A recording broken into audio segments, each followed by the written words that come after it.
A long list of laws are now in effect in Kansas, covering issues like abortion, human smuggling, and defining biological sex. You're taking a look inside Kansas politics. Welcome in. I'm Rebecca Chung. We're diving into each topic with a panel of experts. This week's theme is education. Joining me now is political analyst Bob Beatty, author for the Kansas Reflector, Rachel Mepro, and former educator Richard Schrock. Let's get into it.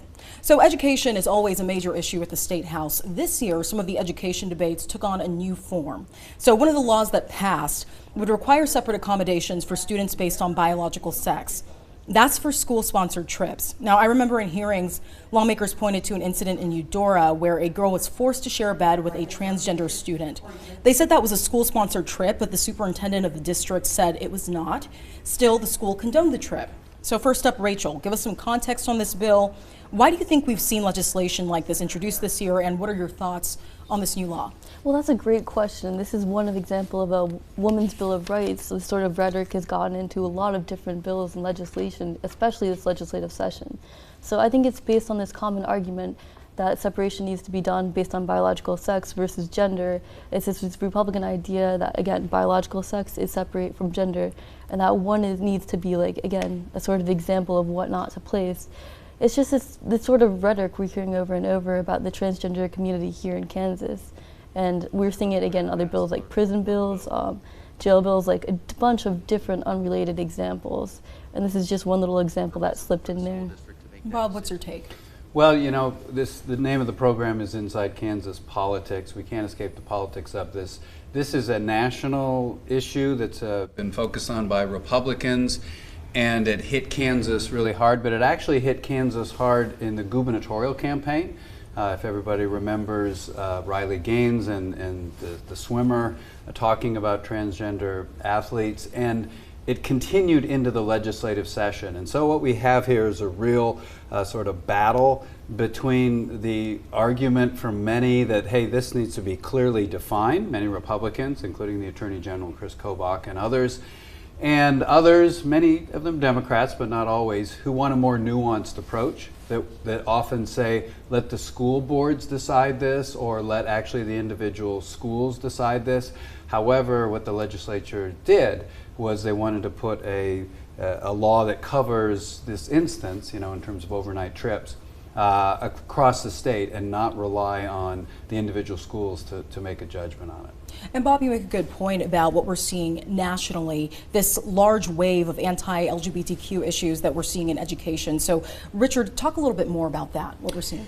Yes, in some ways this is very much a lack of sex education that will explain these differences, because we usually assume that when a baby is born that the doctor is going to say it's a boy or it's a girl. But in up to 3% of the instances there will be differences. And these differences can be chromosomal differences, where there's an XY but the anatomy is female, and it should be male with XY, or XX, and it's a male. And we also have instances where the individual does not feel, as they are growing up, within age 4, 5, or 6. We know that they are, sometimes you would say a tomboy or a effeminate boy. We find both physical and mental differences that we did not know about before the 1950s. But the XXXY was 1956. There are differences between hormones and anatomy and also brain structure. And that wasn't figured out until the 1970s. And for those individuals who are young by age 5 or 6, they know they are not matching up. I want to be a boy, but I have the anatomy of a girl. Or I want to be a girl, I have the anatomy of a boy. And that is transgender. And it should not be confused with a sexual orientation that does not come on until puberty, which is 9, 10, 11, depending upon the child. We have not had that education, even though we try to train biology teachers to be able to teach this. It has always been difficult to teach certain topics, especially in rural schools in Kansas, especially evolution, especially sex education, contraception, and so on.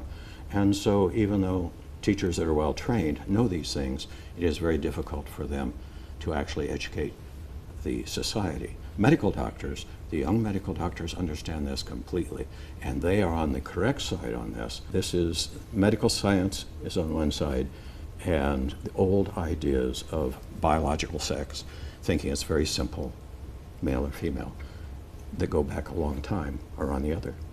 And we have to look at the implications too, just to add on really quickly. I mean, how are they going to enforce this? What will this look like? Are you going to check people's genitals, or is it going to be birth certificates? Like, it's going to be interesting to see how this plays out at a local school level. Right, a lot of questions there, right, Bob? Well, yeah, and I already mentioned this, and what we have here is I don't want to get too meta on us, but you know, federalism is this idea that we leave a lot of decisions at the local level. This is an incredibly complicated and sometimes really confusing issue, and so a lot of people, again, have argued maybe it's better done at the local level where they know everyone involved. That's what a lot of school districts have argued, but again, the legislature decided this would be a state issue. All right, thank you, Bob. And coming up, should parents have the right to control their child's education or what they learn in school? That's the question we're asking next. And a push to expand tax credits for private schools stirred controversy this year. What does it mean for public education? We'll be right back. You're watching Inside Kansas Politics. Mental health is about emotional health and brain health. Healthy children and families. And a healthy Kansas. Go to acmhck.org to find your local community mental health center. It is extremely important to have carbon monoxide detectors in your home. Now is the time to call DeBackers for a complete tune and clean of your furnace and proper placement of carbon monoxide detectors, keeping your family safe for over 60 years. DeBackers Heating and Cooling. The story of Grace Med has always been told through its people, both those who serve and those who it is our honor to serve. We meet at the intersection of compassion and vulnerability, bringing health where there was illness and hope where there was despair. Our patients come to us bearing the weight of living in the margins, and we share the love of Jesus Christ with them by providing compassionate quality health care for all their physical, emotional, and spiritual needs. Because health restored is always hope renewed. Find hope today by scheduling an appointment with Grace Med. Save on new windows, save on new siding, save on both. It's our Summer of Love sale. Click. If you're a potential student and you're thinking about where to go for college and you're trying to decide, why would I go to Washburn? I can tell you, people are going to know you. You're going to sit in classes with people and professors who know who you are and know what your dreams are and help you achieve those dreams. And one of the things that is so unique about Washburn University is that we have a pathway. No matter what your educational goal or dream is, we have a place here for you. You belong at Washburn. If you love KU and K-State sports, you'll love K-Nation. Go to our K-Nation Facebook page and add to the conversation on all the news surrounding the Jayhawks and Wildcats. Join us on Facebook today. 27 News, working for you. Welcome back to Inside Kansas Politics. I'm Rebecca Chung here with a team of experts to dive into education issues in Kansas. Now let's start with the Parent Bill of Rights. This bill didn't pass this year, but we've seen it introduced the past couple of sessions. It would have established the parents' right to direct the education, upbringing, and moral or religious training of their children. And parents would have the right to object to certain educational materials based on their beliefs. This bill always seems to fall short when it comes to having enough votes to override the governor's veto of the legislation. So why do you think that is? Bob, let's start with you. What are your thoughts on this? Well, as you mentioned, this has been going on for a couple of years now. And again, we should keep in mind that often debates in education for many, many years have centered around funding. Is there enough money going to schools? During the Brownback years here in Kansas, he wanted to change the mechanism. However, what we're seeing here is something quite different. And I want to tie this into the pandemic. Sorry to bring that up, everybody, but it actually did happen. If we recall, there was a lot of controversy for some over vaccine mandates. And this also got tied into some people showing up at meetings, at city council, at county commissioners, also at school boards, involving that. And so there was a lot of empowerment of individuals during the pandemic who were very opposed to things. And this is, I think, a construct of that. Parents, again, this is not a bad thing. have been going to school board meetings or have been very vocal in what they believe their kids should be taught. On the other hand, some school districts and teachers and administrators are saying, we've had a process in place for parent concerns going on 50, 60 years.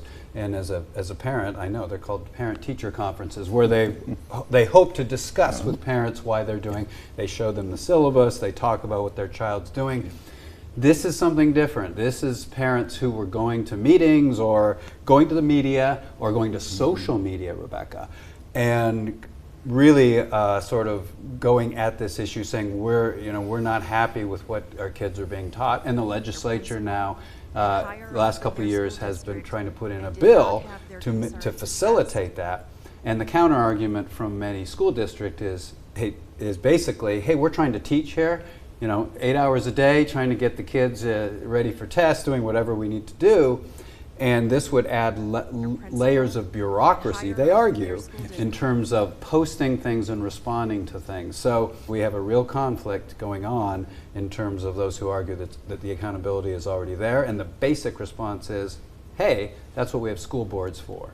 So it's a really divisive issue right now, Rebecca. Right, and even a bigger question, is this an issue that we're seeing in schools? Richard, what's your take? Should parents have this much authority over what their kids learn in schools? This is a very complex one on the legal side, because the teacher, once the parent drops off the child or they come through the bus and they're at the school, the teacher is actually in loco parentis, in the place of the parent and in charge of their safety. And so when we had the 9/11 buildings falling down, we had a school right across there, and those teachers took care of those kids to get them evacuated and stay safe. When it comes to the curriculum, it is a professional decision by the profession, not the school board. If the school board says the earth's flat, no, I ain't cutting it for the teacher. And the teacher will win if it's pressed on that situation. So there is a body of professional knowledge there. But you also have to take into consideration when you are speaking and working with children where they are coming from, what they are enduring as well. My teachers out in the field that I train, biology teachers, a lot of them, and they will tell me that I do have to be careful. I cover in a small rural school because the predominance of a certain religious faith there, one church and then community and so on. I do avoid conflict here, because if I do teach the science, it's going to cause trouble. And this is a reality we have to face, but we're also a state where the schools are too small and we don't have enough professionals. We have well over 1,600 teachers out there that are unqualified to teach what they're teaching. We're teaching in those schools, especially rural ones. And another controversial issue, expanding tax credits for private schools. It's also an issue that came up this year, receiving pushback from public education advocates. Rachel, what are your thoughts on this debate? Right, so there's a couple of really interesting points. Like, first of all, schools will not have to be accredited schools to get this sort of like program. Like, all they would have to have is be in the process of accreditation, which could be anything. Another thing, this would raise the students that would be qualified, it would be about 250% of the federal poverty level, which is a big increase from last year. And the other thing is it would increase the tax write-off for this, I think up to 75%, something around that, which is pretty much the highest tax bracket you can get for this. So it's a pretty substantial, I would say, raise, again, to unaccredited private schools. And the other part of this is that it also gives some more benefits in the same package to basically any private school student that wants to do public school activities under the Kansas, I think, Student High School Association. So there's a couple of pretty big benefits for private school students and private schools in that bill. All right, and after the break, an ongoing teacher shortage may pose one of the greatest threats to education. We'll tell you how the state is taking action. We'll be right back. You're watching Inside Kansas Politics. K-State, KU, all sports. Join us every Sunday night right after 27 News at 10. As we bring you another exciting week of K-Nation. Sponsored by 988 Suicide and Crisis Lifeline. It's Levita Mattress Factory's Independence Day sale. Save now on mattress sets, latex and memory foam beds, adjustable beds with power bases, nearly everything in the store. Flippable pillow plush Levita queen sets now only $6.99 with free delivery and a free bed frame. Experience the future of sleep technology with Levita's exclusive Heritage Pillow Top Hybrid. Save $400 on memory foam beds like the Levipedic queen set, now only $9.99. Plus no interest if paid in full within 48 months at Levita's Independence Day sale. Fair Lawn Plaza is the place to get fit, have fun, and feel fabulous. You can find everything you need to live a healthy and active lifestyle. Whether you want to learn the art of dance and expression, reach your full potential with martial arts, elevate your fitness game and embrace a healthier lifestyle, or get geared up to play your favorite sport, Fair Lawn Plaza is your destination for health and wellness and a whole lot more. People ask me why you need an attorney. You need someone that can be your voice. You need someone to stand in front of that jury and stand up to that insurance company and say, this is what happened to my client, and it's not fair, but you can make it right. There's a reason the insurance companies don't want you to hire an attorney. They don't want you to have that voice. That's one of the things we do so well at Devon James, is we can be the voice for our clients when they need it. Join us for the Taco and Margarita Festival on August 5th from 12 to 5 p.m. at the Landon Arena in the Stormont Vale Event Center. It's all-day fun with pro wrestling and a live DJ. Get your tickets at the Cable Dahmer box office or Ticketmaster.com. This is one event you won't want to miss. We want every teacher to feel supported by the community, by the parents. Concerns over teacher shortages are mounting. Welcome back to Inside Kansas Politics. I'm Rebecca Chung, continuing our conversation with a team of experts weighing in on education. Now let's talk teacher shortages. Teachers are in low supply, not just in Kansas, but across the U.S. It's a long-standing issue that seemed to get worse during the pandemic, but schools are still dealing with this issue. The question is, what is driving this teacher shortage? Richard, let's start with you.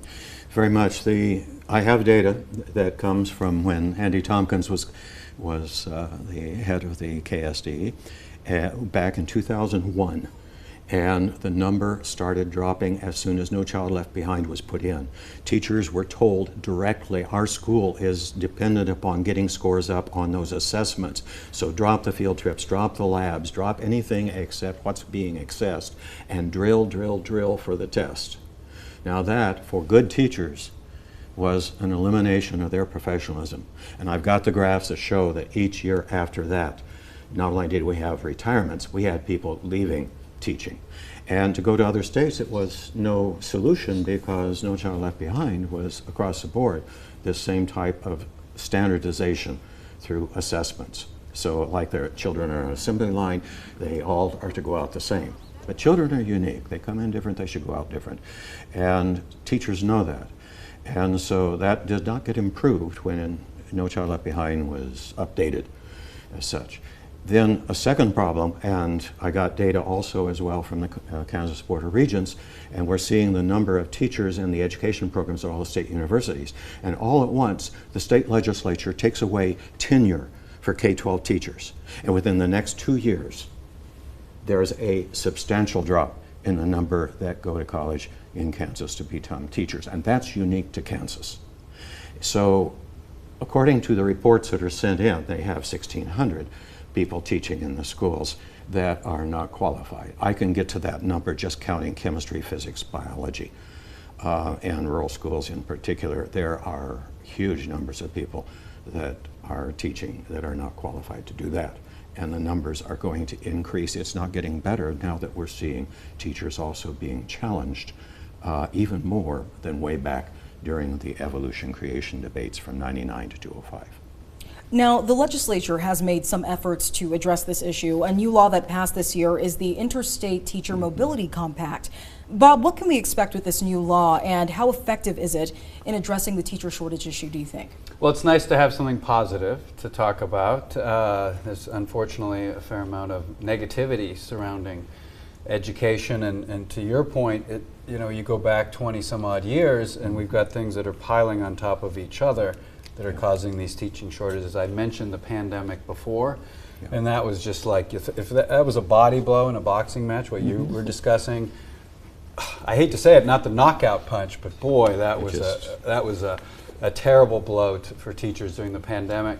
And again, the third thing is the rise of social media, Rebecca, where a teacher can do something maybe wrong, maybe they shouldn't have done it, but whatever. And if it gets recorded, their life is essentially ruined. And again, these are not, they didn't kill somebody. These are just lessons. They may have said the wrong thing, and so these things have piled up. So a positive aspect is something was passed to enable teachers to be able to teach in other states, get there quickly. If their husband or wife gets a job, they can move with them and get in there. There's a number of states out west that are, again, I don't know if this is good. I'll let Richard decide. That, where you can start teaching without really a teaching degree, Arizona and Nevada. Yes. And so this idea of making it easier, get rid of those barriers that exist for teachers, so somebody from another state could come to Kansas and get in the classroom right away. Rachel, are there any other issues that the legislature should be looking at? Because this teacher mobility compact would still require some other states to sign on before it really goes into effect. So what sort of issues should the legislature be looking at, do you think? I hate to be that person, but I do think a lot of it comes back to this so-called culture war. Like we're seeing a lot of rhetoric these days that are, the teachers I've talked to have said it's sort of undermining their hope, their status in the community. I mean, not to perpetuate more of these things, but we've all heard that whole litter box theory where kids are pooping in litter boxes. That's completely false, that's untrue. But I've talked to at least 5 teachers who have had to deal with that sort of rhetoric and tell parents, put out those fires that shouldn't exist. So I think if, more public trust, more support, obviously money and respect is what it always comes down to. So this is one of those issues where I'm sure we throw some money at it, they wouldn't probably be mad. And up next, what education proposals could we see next year? We'll be right back. You're watching Inside Kansas Politics.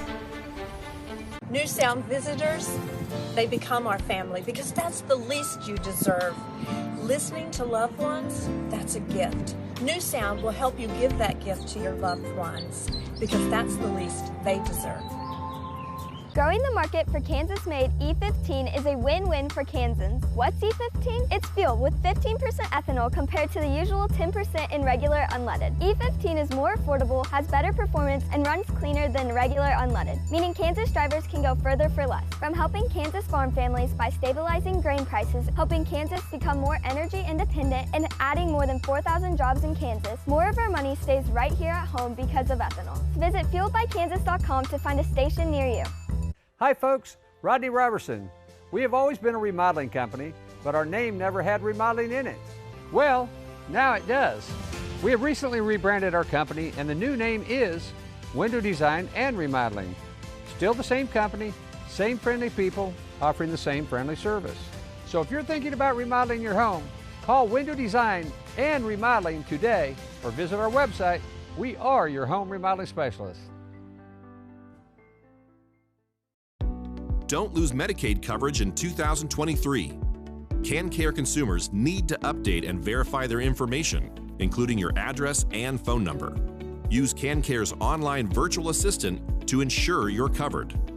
Learn more about renewing Medicaid coverage in 2023 and receiving coverage options from KanCare at getcoveredkansas.org/Kiera.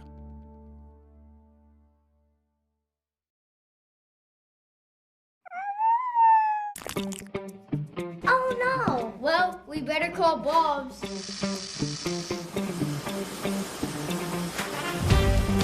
For all your cleaning needs, call Bob's Janitorial today. Welcome back to Inside Kansas Politics. I'm Rebecca Chung, and we're digging into education issues in Kansas. Now, looking ahead to 2024, what issues could we see come up again next year? Rachel, are you expecting any bills or issues to make a comeback next session? Oh, of course. I mean, I think we're going to see parental rights legislation. It's been 3 years. We're going to see it again. That, and I think we're going to be looking at another voucher scheme. Those two, I'm almost 100%. Yeah, but those two, I would say definitely. Other stuff, I'll throw it over to Bob. Well, I'm going to punt in a way, because what I found is there's some things that we keep seeing in education over the past 20 years, which is some form of teacher shortage. But what I also see is an issue that just I never saw coming being so big, and for me that was the transgender issue this year. It's been around. It was the so-called bathroom bill a couple of years ago, but I never thought it would dominate, across Kansas, the Kansas legislature to this extent, and especially in education. I hate to say it, but there's probably an issue, probably a culture war issue. Then in 2024, we're going to say, where did that one come from? And it's going to be probably linked to the presidential election. That being said, I agree with Rachel. There's no doubt the legislature will go back to this voucher idea, and there's so many different permutations of it, and some of them involve hundreds and hundreds of millions of dollars that they could possibly cost the state of Kansas. And what we're going to see is probably another, not just year or 2 or 3 years, Rebecca, of Governor Laura Kelly vetoing and then attempts at overrides and then bundling, putting things in there to sweeten the pot. Hey, Governor Kelly, how about vouchers plus special education funding? And I think we'll see a bit of a repeat of what we had this year. Okay, Richard? Yes, and very much the problem causing that is lack of sex education.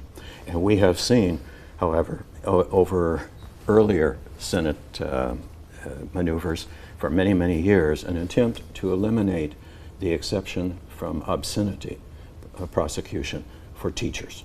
Medical doctors and teachers can, in their medical office and in their classroom, they can show pictures in order to teach sex education that would not be allowed on the street because they would be obscene there but not here. And we have seen no less than 3 times a previous senator bring up bills to take away the teacher's right to be able to teach. They would be doing obscenity in the classroom then, they wouldn't have the exemption. And that easily can come back up again because of the concern over, we needed more sex education to learn about gender and so on. And instead, it would shut all of that topic of biology completely down. All right, thank you all again. And that was your look inside Kansas politics. If you want to keep up to date on all things Kansas politics, then follow us on social media. Follow us on Twitter at @InKansasPolitics and on Facebook. Just search Inside Kansas Politics. We'll also post the full video on YouTube. Just search KSNT News and check ksnt.com/inside-kansas-politics for past episodes. If you have a story you want Kansas state legislators to hear or topics you think we should cover, let us know. You can email us at ikp@ksnt.com. We'll see you here same time, same place. Have a good day.